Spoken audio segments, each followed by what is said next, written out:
तो this is Quaid Azam house museum ऐं तमामु बहितरीनु हितां जूं वाइब्स आहिनि। मुबशिर मूंखे त इहो सोचे ॾाढो अजीब थो लॻे त हींअर असां हुन जाइ ते बीठा आहियूं जिते पाण क़ाइद आज़म रहंदा हुया ऐं उन्हनि जी सिस्टर फातिमा जिना रहंदियूं हुयूं ऐं कीअं उहो माहौल उहे शयूं मतिलबु मूंखे पाण खे लॻे थो ॼण त मां उन दौर में हली वई आहियां बिफोर पार्टीशन। इहे ई आहे ऐं तव्हां मतिलबु क़ाइद आज़म जो घर यकीनन असां पंहिंजे नाज़रीन खे बि विज़िट कराईंदासीं। एतिरा एंटीक पीस पिया आहिनि यानी नज़र थो अचे त क़ाइद आज़म साहब पंहिंजे घर में भरपूर शाहाना अंदाज़ में ज़िंदगी गुज़ारींदा ऐं ॾिसंदड़नि खे ॿुधाईंदा हलूं त ज़ाहिर आहे जेके असांजा ॿार आहिनि असांजा यंगस्टर्स आहिनि जॾहिं उहे पाकिस्तान जी हिस्ट्री पढ़नि था त उन्हनि खे ख़बर पवे थी त कहिड़े कहिड़े नमूने क़ाइद आज़म जेको आहे कीअं आवाम जे लाइ सोचियो ऐं कीअं उन्हनि सोचियो त पार्टीशन थियणु घुरिजे ऐं पाकिस्तान हिकिड़ो अलॻि मुल्क हुजणु घुरिजे। त इहा जेका उन्हनि जी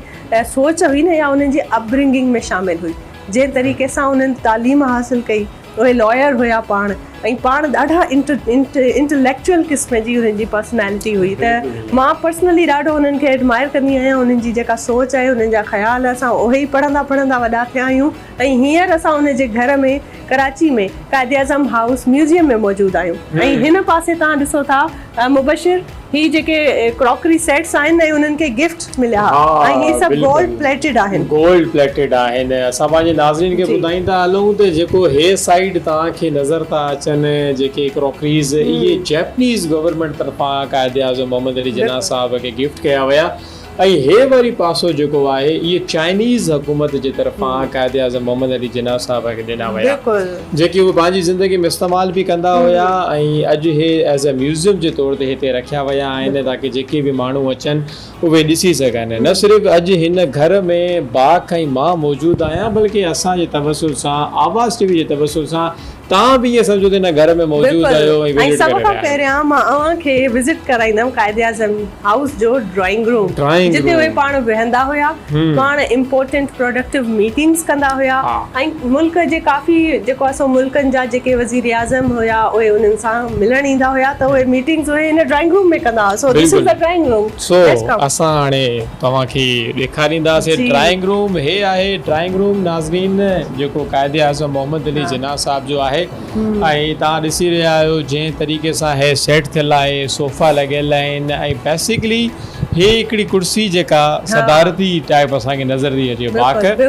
हिते यकीनन क़ाइद आज़म मोहम्मद अली जिन्ना साहब वेहंदा हूंदा ईअं ई लॻे थो त हिते पाण वेहंदा हुया ऐं वरी ही जेको आहे सो उन्हनि जा महिमान वग़ैरह ते वेहंदा। ऐं मुबशिर मां इहो बि नाज़रीन खे बि ॿुधाईंदी हलां त ही जेको फर्नीचर अव्हां ॾिसो था ही ओरिजिनली जेको आहे सो उन पाण ओरिजिनल स्टेट में आहे ऐं ही दिल्लीअ मां शिफ्ट थी करे हिते आयो आहे ऐं बिफोर पार्टीशन ई तो हिते ही फर्नीचर दिल्लीअ मां घुरायो वियो आहे। सो ही उन ई ओरिजिनल कंडीशन में आहे जेको हींअर प्रिज़र्व कयो आहे जंहिंमें मां चाहींदसि सिंध हुकूमत जे जेको एंटिटीज़ डिपार्टमेंट आहे उहो हिकिड़ो वॾो ऐं अहम किरदारु अदा करे थो त हिननि शयुनि खे प्रिज़र्व करे ऐं इन्हनि खे हिफ़ाज़त सां रखियो अथऊं छो त इहा असांजी हिस्ट्री आहे। असांजे लाइ, असांजे ॿारनि जे लाइ, असांजे यंगस्टर्स जे लाइ इहो ॼाणणु हिकिड़ो तमामु घणो ज़रूरी आहे। ऐं अहिड़ियूं विज़िट्स जेके आहिनि एजुकेशनल ट्रिप्स आहिनि ऐं असां ॿारनि सां ऐं पंहिंजे नौजवाननि खे जॾहिं ही माहौल ॾेखारींदा आहियूं त उन्हनि में हिकिड़ी क्यूरियोसिटी अञा वधीक पैदा थींदी आहे, अञा वधीक क़ाइद आज़म जे बारे में पढ़ंदा आहिनि ऐं उनजी ॼाण हासिलु इहे ई आहे। बेसिकली नाज़रीन हे घर जेको आहे क़ाइद आज़म परचेज़ कयो हुयो बाक़ाइदा पाकिस्तान आज़ादु थियण खां पहिरियां ऐं पाकिस्तान आज़ादु थियण खां पहिरियां जेको बरे सगीर जो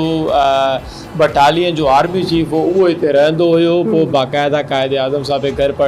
परचेज़ करण खां पोइ जेके हुनजो दिल्ली में घर हो उहो दिल्लीअ खां सामान सॼो माइग्रेट थी करे कराचीअ में शिफ्ट कयो वियो। वरी ख़ासि तौर ते हे नक्शो तव्हांखे जेकॾहिं नज़र अची रहियो आहे हिन में बाक़ाइदा पार्टीशन जो जेको आहे निशान लॻियल आहे त पाकिस्तान जो झंडो कहिड़ो आहे, पाकिस्तान जो नक्शो कहिड़ो हूंदो ऐं बांग्लादेश जेको हींअर आहे उन ज़माने में बि हो पाकिस्तान हो, मशरक़ी पाकिस्तान मग़रबी पाकिस्तान ॿिन्ही जो नक्शो मौजूदु आहे। हे वरी मुस्लिम स्टूडेंट्स हुया MG कॉलेज ग्रुप जी उन्हनि गिफ्ट कयो क़ाइद आज़म मोहम्मद अली जिन्ना साहब खे ऐं जेको अॼु as a antique piece showpiece जे तौर ते हिते रखियो वियो आहे। बाक़ी बिल्कुलु तव्हां ईअं ॾिसी रहिया आहियो शोपीस आहिनि ऐं शीशो वग़ैरह आहे ऐं क़ाइद आज़म जी पिक्चर बि तव्हांखे साम्हूं नज़र अची रही आहे नाज़रीन। इहा फातिमा जिन्ना सां गॾु इन घर जे अंदरि ऐं हिन घर में बेसिकली मां इहो ॿुधाईंदी हलां त रहंदियूं फातिमा जिन्ना हुयूं पाण।